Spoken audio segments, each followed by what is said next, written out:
दिवस। अभी आप गीत में सुन रहे थे, ध्यान है मंगलकारी, ध्यान है गुणकारी। गुणकारी तो बोध है, मंगलकारी भी बोध है, पर कब? जब आप ध्यान का प्रयोग करते हैं। कोई भी काम प्रयोग करने से, उपयोग में लेने से, उपभोग करने से होता है। सिद्धांत में हम किसी भी बात के लिए ये कह सकते हैं कि ये चीज अच्छी है, ये चीज ऐसी है, किंतु जब उसको यूज करते हैं, उसको काम में लेते हैं, तब पता चलता है कि उस चीज की उपयोगिता कितनी है और उसका हमारे जीवन में कितना परिवर्तन आ सकता है। जब अनुष्ठान प्रारंभ किया तो लोगों ने कहा क्या होता है? तो होता तो बहुत कुछ है, बताने से इसकी ज्यादा अच्छा है कि आप करके देखें। करके देखेंगे तो आपको अनुभव होगा कि इसका फायदा क्या है, इसका क्या उपयोग है और क्या अनुभूति होती है। तो ये अनुभूति तभी अनुभव हो सकती है कि जब व्यक्ति उस दिशा में काम करे। किसी व्यक्ति के नशा है चाय का, और जब वह चाय पीता है तो उसे मन से समझो चाहे कैसे भी समझो, उसको लगता है कि हाँ ताजगी आ गई, मेरा माथा ठीक हो गया और मैं सब तरह से काम कर सकता हूँ। जो व्यक्ति जैसा करता है उसको वैसा अनुभव होता है। अगर वैसे उसको मुड़ना होता है तब उसको डिफरेंट रास्ते पर जाना पड़ता है। इसलिए ध्यान अपने आप में बहुत महत्वपूर्ण है। परम श्रद्धे आचार्य श्री महाप्रभु जी ने एक पुस्तक लिखी है, चित्त और मन। चित्त और मन पुस्तक में एक जगह उन्होंने लिखा है कि लोग कहते हैं कि मन को स्थिर करो, मन को स्थिर करो। आचार्य महाप्रभु जी कहते हैं कि मन कभी स्थिर होता ही नहीं, किसी का भी नहीं होता। लोग कहते हैं पर मन कभी स्थिर नहीं होता। तो कैसे? उन्होंने कहा कि मन की मात्र 3 अवस्थाएं हैं। कौन कौन सी? चंचलम मन है, एकाग्रम मन है, अमन मन है। ये 3 प्रकार की अवस्थाएं हैं। पहला है चंचल मन। मन कभी भी स्थिर नहीं रहता। मन कभी भी स्थिर नहीं रहते क्योंकि वह भटकता रहता है।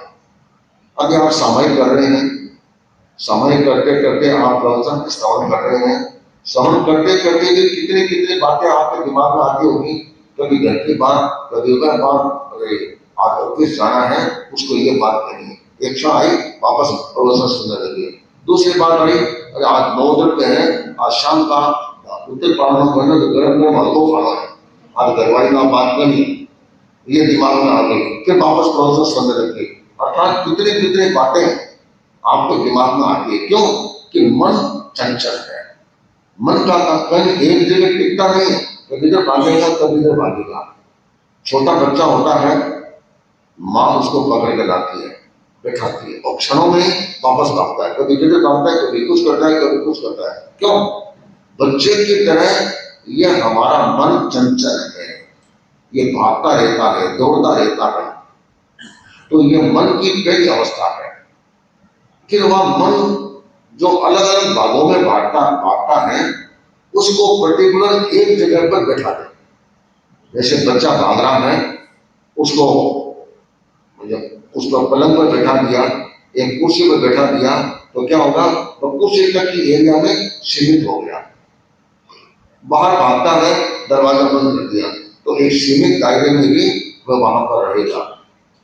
अर्थात एक जगह पर स्थापित कर दो उसको, एक जगह पर इकट्ठा कर दो, वह क्या हो गया? एकाग्र मन है।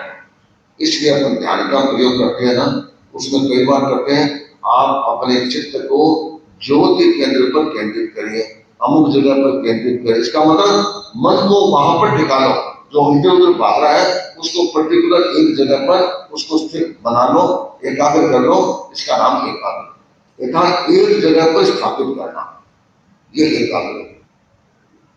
तीसरी अवस्था है अमन मन है, कि मन अमन बन जाता है, मन ही खत्म हो जाता है, मन का योग ही खत्म हो जाता है। तो फिर तो हर आत्मा के एक बार ही मौका मिलेगा, क्योंकि 14वां गुणस्थान आता है तब योग खत्म होता है। काय योग, वचन योग, मन योग, ये तीनों खत्म हो जाते हैं, तो वह अमन की अवस्था आ जाती है। तो हमारा लक्ष्य क्या है? अमन बनना। और अभी हमारी अवस्था क्या है? चंचल मन। अब हमें बीच का रास्ता लेना है कि हम अपने चित्त को अधिक से अधिक एकाग्र बनाने का प्रयास करें। जितना जितना मन एकाग्र होगा उतना अच्छा होगा। कई बार क्या होता है, ध्यान कहीं और होता है और कान खुले हैं, दिमाग खुला है, कई कई व्यक्ति आवाज देते हैं, आपको पता नहीं चलता है, और वैसे होता है जानबूझ के नहीं बोलता है।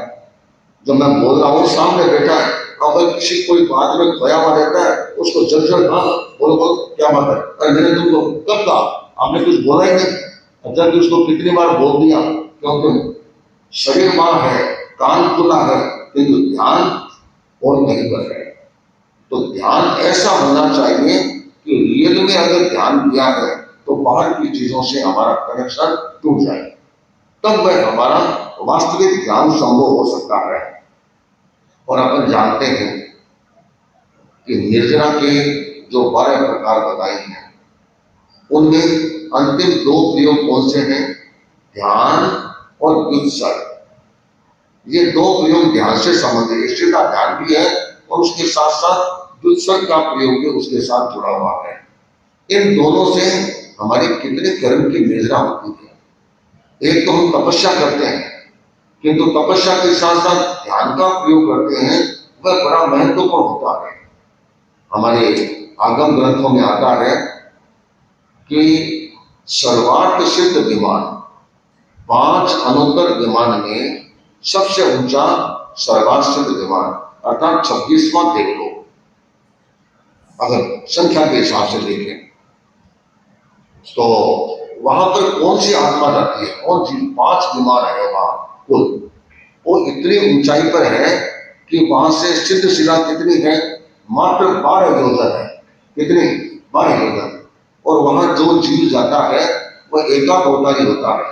अब वैसे देखें तो सीधा ऊपर ही है, किंतु जा नहीं सकता, देवलोक से सीधा नहीं जा सकता, उसको वापस मर्त्य लोक में आना पड़ेगा, मनुष्य बनना पड़ेगा, साधना करनी होगी, उसके बाद वह सिद्ध शिला पर अदा मोक्ष में जा सकेगा।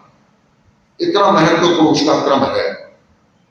तो सर्वार्थ सिद्ध विमान में कौन जीव जाता है? ऐसा जीव कि जो अपने पूर्व भूमि खूब अच्छी साधना कर रहा है, साधुत्व का पालन कर रहा है, अच्छा अच्छा क्रम चला रहा है, किंतु साधना करते करते क्या हुआ कि आयुष्य कम रह गया और कर्म थोड़े से ज्यादा रह गए।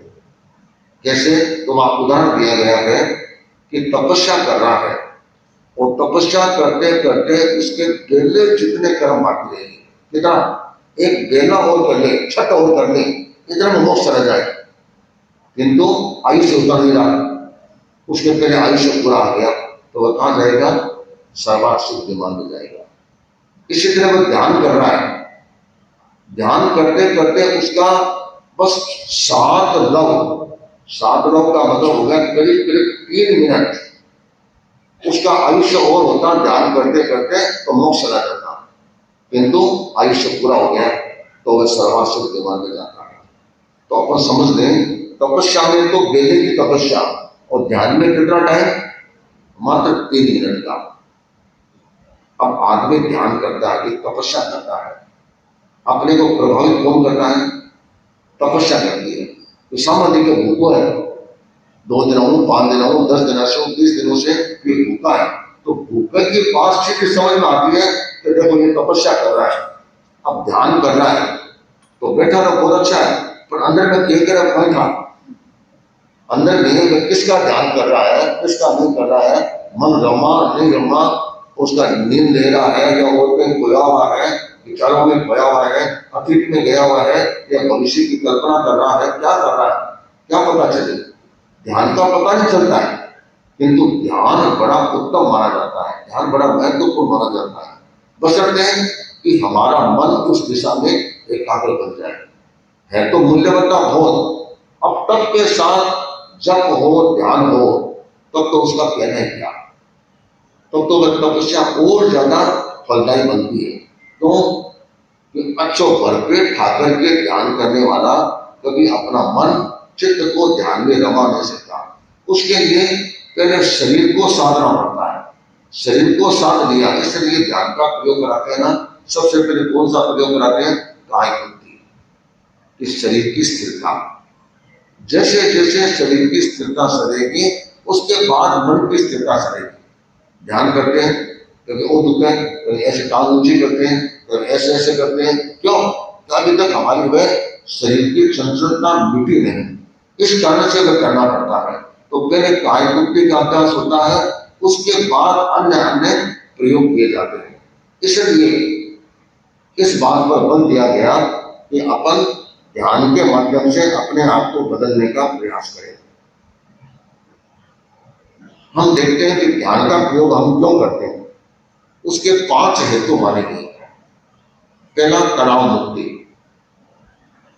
आज हम देखते हैं छोटी छोटी बातों में व्यक्ति के भीतर स्ट्रेस आ जाता है। अगर कोई बात बार बार हमारे सामने आती है तो वह बात हमें प्रभावित करने लग जाती है। तो देखो ऐसा हो रहा है, ऐसा हो रहा है, ऐसा हो रहा है। और धीमे धीमे जब वह टिक जाती है तो क्या बन जाता है? स्ट्रेस बन जाता है। और स्ट्रेस जब और घनीभूत होता है तब क्या बन जाता है? तनाव, टेंशन, टेंशन बन जाता है। और जब तनाव और ज्यादा तेज हो जाता है, लंबे समय तक टिक जाता है और गहरा बन जाता है, तब उसकी स्थिति क्या बन जाती है? डिप्रेशन। कई होते हैं डिप्रेशन में चले जाते हैं। तो डिप्रेशन में चले जाते हैं कि डॉक्टरों के चक्कर लगाने पड़ते हैं, दवाई देते हैं, फिर रात भर ड्राउजीनेस में रहते हैं, नींद में पड़े रहते हैं। और जब डिप्रेशन और गहरा हो जाता है तो एक तरह से पागलपन की स्थिति बन जाती है। इसलिए ध्यान का प्रयोग अपने आप में इतना महत्वपूर्ण है कि हम इसके माध्यम से अपने तनाव को रिलीज कर सकते हैं, कम कर सकते हैं। ज्यादा नहीं, छोटे छोटे प्रयोग भी अगर करते रहें तो हमारे जीवन के लिए इतना उपयोगी बन जाता है। तो सबसे पहली बात है तनाव मुक्ति। दूसरी बात है मन प्रसाद, मन की प्रसन्नता। ध्यान का प्रयोग करते हैं उससे मन की प्रसन्नता बढ़ती है। आप खुली जगह पर बैठे हैं और खुली जगह पर बैठे हुए आप प्राणायाम का प्रयोग कर रहे हैं, श्वास प्रक्रिया का प्रयोग कर रहे हैं, अन्य प्रयोग कर रहे हैं, तो बाहर का वातावरण भी सहायक बनता है और ध्यान के प्रयोग से हमारे मन की प्रसन्नता बहुत अच्छी बन जाती है। इसलिए मन प्रसाद के लिए भी हम ध्यान का प्रयोग करते हैं। दूसरा है संवेग नियंत्रण। संवेग नियंत्रण का मतलब है हमारे भीतर में 2 विकार हमेशा बने रहते हैं, आवेग और आवेश। ये 2 विकार हर व्यक्ति के भीतर में कम अधिक बने रहते हैं। छोटी छोटी बातों में आवेश आ सकता है, छोटी छोटी बातों में आवेग उलझन आ सकती है, मन के विकार बढ़ सकते हैं। ऐसी स्थिति में संवेग का जागरण करना, अर्थात आत्मा के निकट रहने का वेग, प्रकंपन उसमें भी है, भावना उसमें भी है। उसमें दूषित भावना है, इसमें हमारी शुद्ध भावना है। शुद्ध भावना के द्वारा हम आगे बढ़ते हैं तो हमारे ये सारे दुर्गुण है वे समाप्त हो सकते हैं, बशर्ते कि हम ध्यान का प्रयोग नियमित रूप से करें। उसके बाद है संतोष। आज आकांक्षाएं असीमित है, इच्छाओं आकाश समान अनंत दिया। इच्छाएं कैसी है? आकाश के समान अनंत है, कोई और छोर नहीं है। अपन छत पर खड़े होकर के देखते हैं तो दूर से लगता है कि आकाश धरती से मिल रहा है, ऐसा लगता है। तुम चलते जाओ कभी मिलता हुआ दिखता है क्या? आगे से आगे वही सीन दिखता है। तो इच्छाओं का कोई अंत नहीं है। इच्छाओं का अंत संतोष से होता है और संतोष वृत्ति हम ध्यान के प्रयोग से हमारे भीतर में हो सकती है।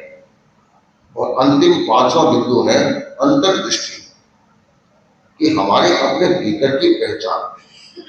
जब हम अपने आप को नहीं देखते हैं तब हमें दूसरों में अवगुण दिखाई देते हैं, दूसरों में कमियां दिखाई देती है। और कमियां भी कई बार रियल में हो सकती है और कई बार सर्कमस्टांसेस ऐसे हो जाते हैं, परिस्थितियां ऐसे बन जाती है कि वह बहन के रूप में बन जाती है। हर चीज में वह लगता है नहीं ऐसा ही हुआ, ऐसा ही हुआ, ऐसा ही हुआ, ये बन जाता है। तो ये भी एक बड़ी परिस्थिति बन जाती है और वह भी एक बड़ी तकलीफ बन जाती है। तो वह भी सारी स्थितियां कब ठीक होती है, जब व्यक्ति गहराई से चिंतन करे, विचार करे, सोचे कि नहीं ये स्थिति डिफरेंट है, ये स्थिति अलग है, तब जाकर के वह काम सही हो सकता है। इसलिए हम अपने आप को देखेंगे तो हमें अपने भूलों का परिष्कार करने का मौका मिल सकेगा। आचार्य भिक्षु एक क्षेत्र में गिरा, वहां पर स्वामी जी के अंतरंग शिष्य केरसी स्वामी, उनके कई दिनों से बुखार चल रही थी, ज्वर चल रहा था, तो मुंह फीका फीका सा ऐसे कुछ था। भिक्षु स्वामी ने कहा कि देखो एक काम करो, कहीं घरों में मूंग की दाल आ जाए और रोटी आ जाए तो इनको वह चीज देंगे जिससे बुखार जल्दी नियंत्रण में आ जाए। तो 4 संत थे, चारों को 4 दिशाओं में भेजा कि कहीं भी मूंग की दाल आ जाए तो अच्छा रहेगा। अब राजस्थान में मूंग की दाल सामान्यतः घरों में बनती नहीं है, सामान्यतः, इसलिए खासतौर से कभी मारवाड़ में बनती नहीं है, क्योंकि वहां पर मोगर की दाल बनती है या अरहर की दाल बनती है या उड़द की दाल बनती है। मूंग की दाल उसी के घर में बनती है जिसके घर में कोई बीमार है। गुजरात में मूंग की दाल रूटीन है, हर घर में बनती है और वहां पर ये कम बनती है, तो कहीं बनी हुई हो तो ले आना। एक साइड में हेमराज जी स्वामी जी गए, वे भी गोची करके वापस आए, उनके पास मूंग की दाल भी थी, लेकर आई रखा तो देखा मूंग की दाल भी है और उसमें उड़द की दाल मिक्स हो गई। तो स्वामी जी ने और मार दिया, अरे ये क्या, जब तुम्हारे को कहा था कि मूंग की दाल लेकर के आना है तो इसमें ये उड़द की दाल मिक्स करके क्यों लाई? कि गुरुदेव दूर बहुत था, फिर वापस आऊंगा तो मैंने इसको साइड में से ले लिया। साइड में तो ले लिया, दाल तो पतली है, इनमें तो दोनों मिल जैसे, उसमें क्या फर्क पड़ता है? बीमार आदमी के लिए तो कहीं से कि एक्स्ट्रा चक्कर में पड़े, ध्यान रखना चाहिए, ये विवेक तुमने क्यों नहीं रखा? अब भाई उसको उनको ओढ़ मार दिया। एक गुरु है, उनको जो उचित लगा कि गलत किया, नहीं करना चाहिए। अब भाई गर्मी मई जून को महीनों हो गए, बारों बेचारों तप तपा आ गए, दुनिया भर को पसीनों आए हो गए, तो शरीर में ही गर्मी चले गए और आता ही बस वो पुरस्कार मिल जाए तो आदमी गर्म हो जाता है, तब तपा के आता है, लो तो तब तपा के आया, ये कह दिया तो देखो छदमस्त है, उनके चढ़ गई।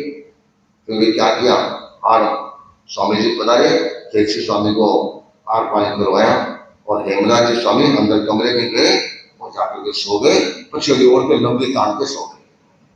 होता है ना, कभी किसी चढ़ जाती है ना तो जान पलंग में चादर और सो जाए, खाना पीना छोड़ देता है, सो गए। काफी देर तक आए नहीं, स्वामी जी कुछ नहीं बोले, उनको आर करा दिया, खुद कर दिया, उनका आर 2 पातली में रख दिया। स्वामी जी उठे, उठ करके बाहर आए, देखा हेमराज का है, देखा ओ वहां सो रहा है। अब स्वामी जी तो बड़े मनोवैज्ञानिक थे, पास में ओ हेमड़ा, उनको प्यार से हेमड़ा कहते थे।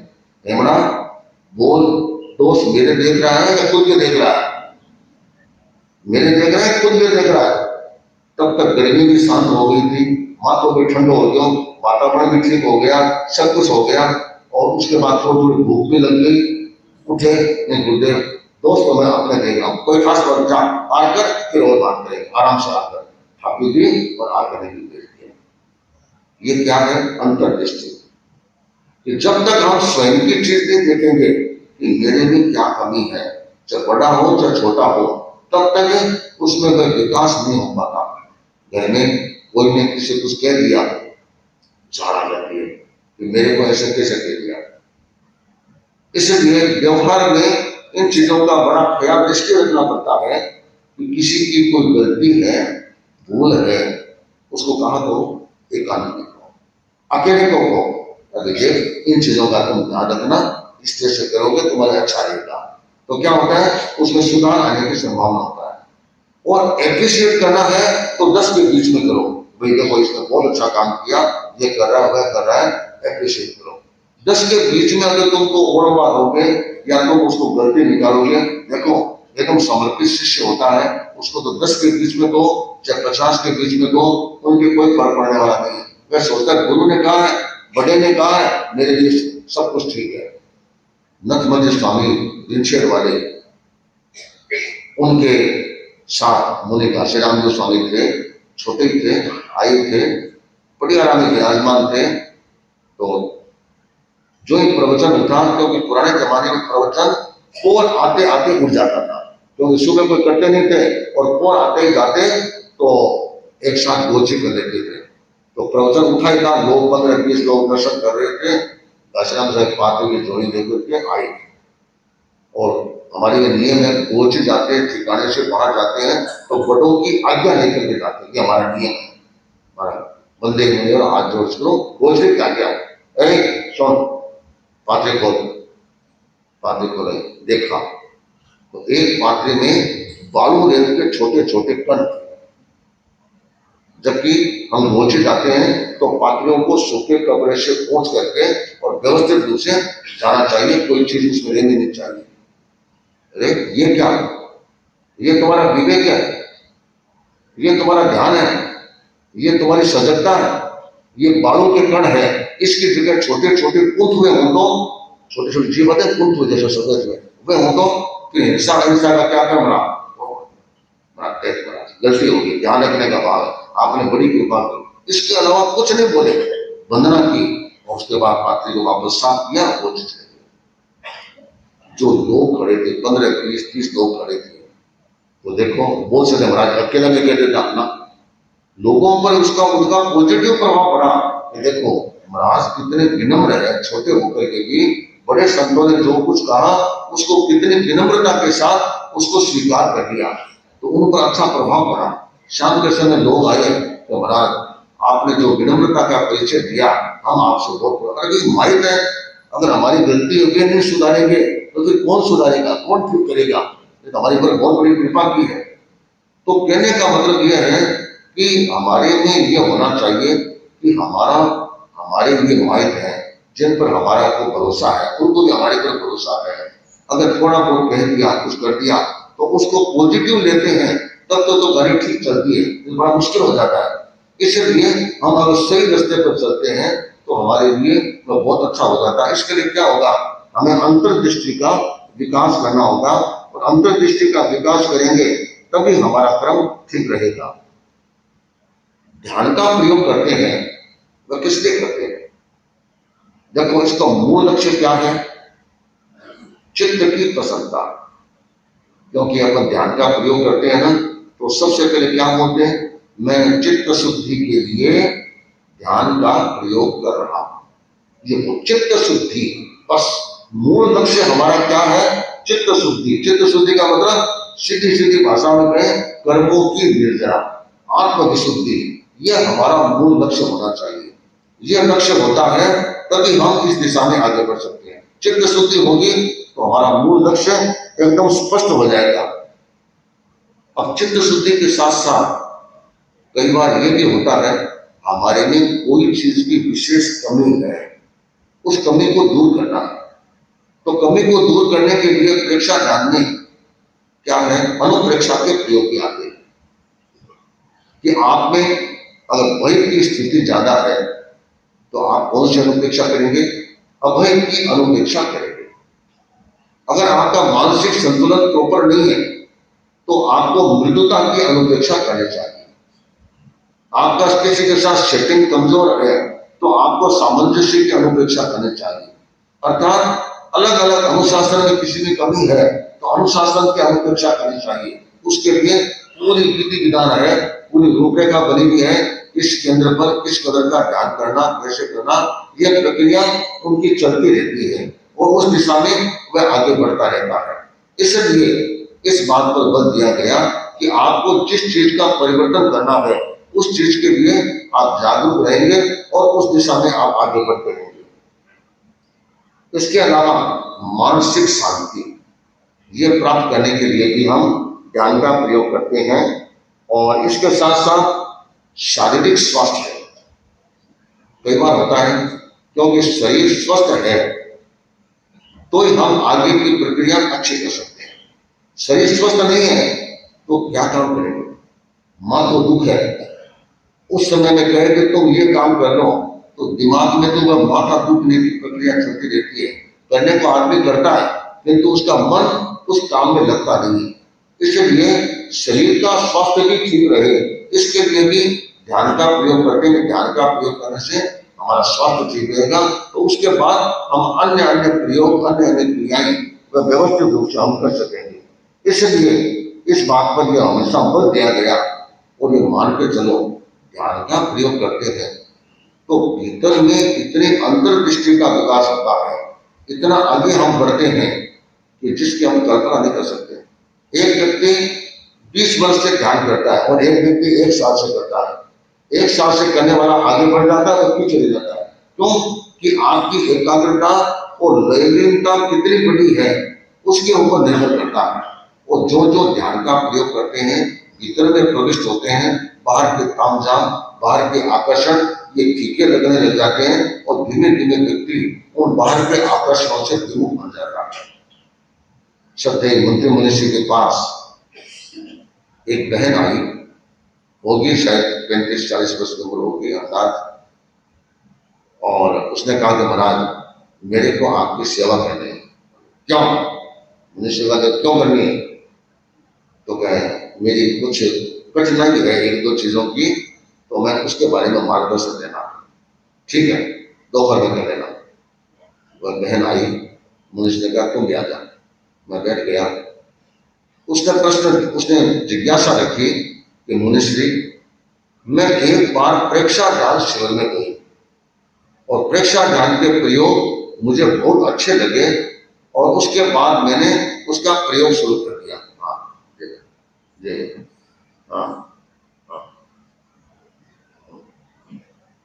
तो मैंने ध्यान के प्रयोग शुरू कर दिए और मैंने अंतर यात्रा अन्य अन्य प्रयोग शुरू किए। शुरू तो किए मैंने 5 मिनट के हिसाब से, फिर आधा घंटा 1 घंटा मैं ध्यान करने लग गया।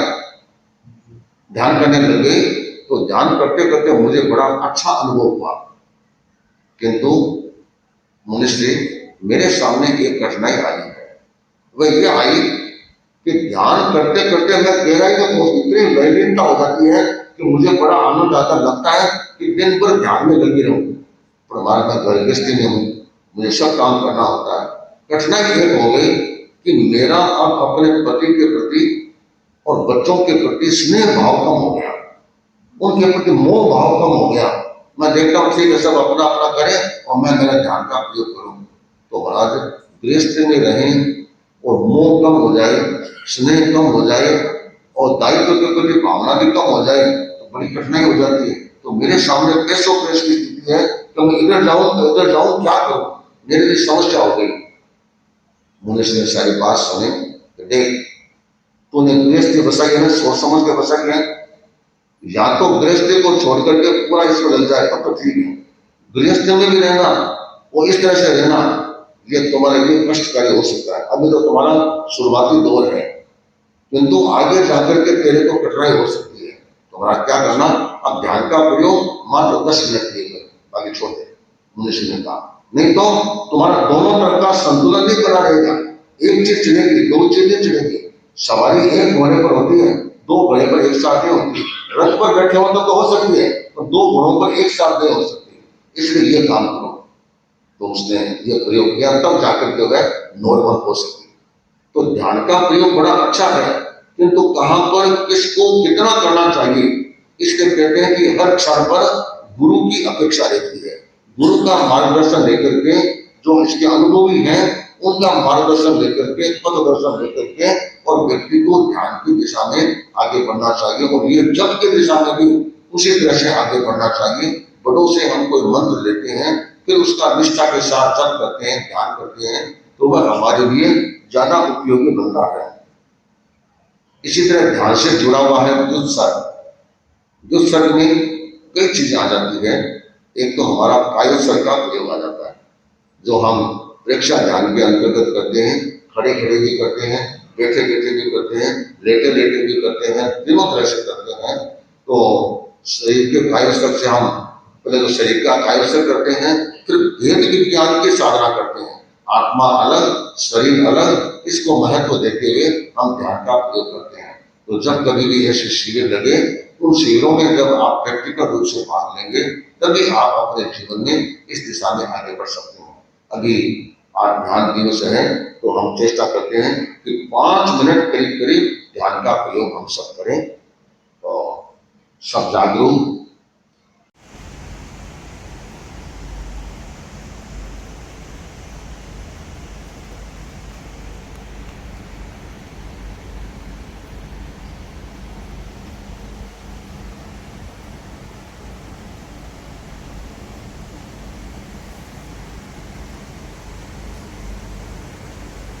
दो तीन गहरे लंबे सांस लें, प्राण से भरे हुए 2-3 गहरे लंबे सांस लें और छोड़ें। श्वास लेते समय पूरे शरीर में सक्रियता का अनुभव करें, ताजगी का अनुभव करें। श्वास छोड़ते हुए भीतर से टॉक्सिक्स निकल रहे हैं, यह अनुभव करें। अपने पुत्र को राजभार सौंपा और नंदन जो राजा थे वे मुनि बन गए। मुनि बन करके और उन्होंने गुरु के पास 11 अंगों का अध्ययन किया। लगता है उस जमाने में शिक्षा लेते ही पहले 11 अंगों का अध्ययन करते थे। उसके बाद आगे पढ़ाई करें तो पढ़ाई करनी है, जिसको तपस्या करनी है तपस्या करनी है, जिस काम में लगना होता उस कार्य में संलग्न हो जाते थे। तो नंदन की बड़ी इच्छा थी कि मैं तपस्या करूं, और तपस्या की साधारण नहीं, वर्ष तक शुरू किया। वर्ष तक कौन सा उपवास वाला नहीं, टेढ़े वाला नहीं, टेढ़े नहीं, मांस कमर पर मांस कमर, मांस कमर पर मांस कमर, मांस कमर किया, पारना फिर वापस मांस कमर, पारना। कोई न कोई बुक में तो आ जाएगा, और को नहीं आएगा तो अपने 13 पंथ वाली बुक में आ जाएगा, उसमें नहीं आएगा तो दिल्ली वाली में आ जाएगी, दिल्ली वाली में नहीं तो पूर्वी दिल्ली में आ जाएगा, कहीं कहीं रिकॉर्ड में आ ही जाएगा। तो मैं तो कहता हूँ कोई एक तो मांस कमर भी अपने जीवन में करता है, मैं तो मानता हूँ बहुत बड़ा काम, सामान्य बात नहीं है। एक उपवास करते हैं तो भी दिन में तारे देखने लग जाते हैं, उसमें मांस कमन का तप करना कोई हंसी खेल का काम नहीं है। अभी लोगों ने दिल्ली की तपस्या कितने अच्छे ढंग से की, तपस्या करने का प्रयास करें। तो ये नंदन मुनि ने इतने मांस कमन किए और पारना कितने आए, मात्र 3,333 वर्ष 3 महीना 29 दिन का, बाकी पूरा तपस्या में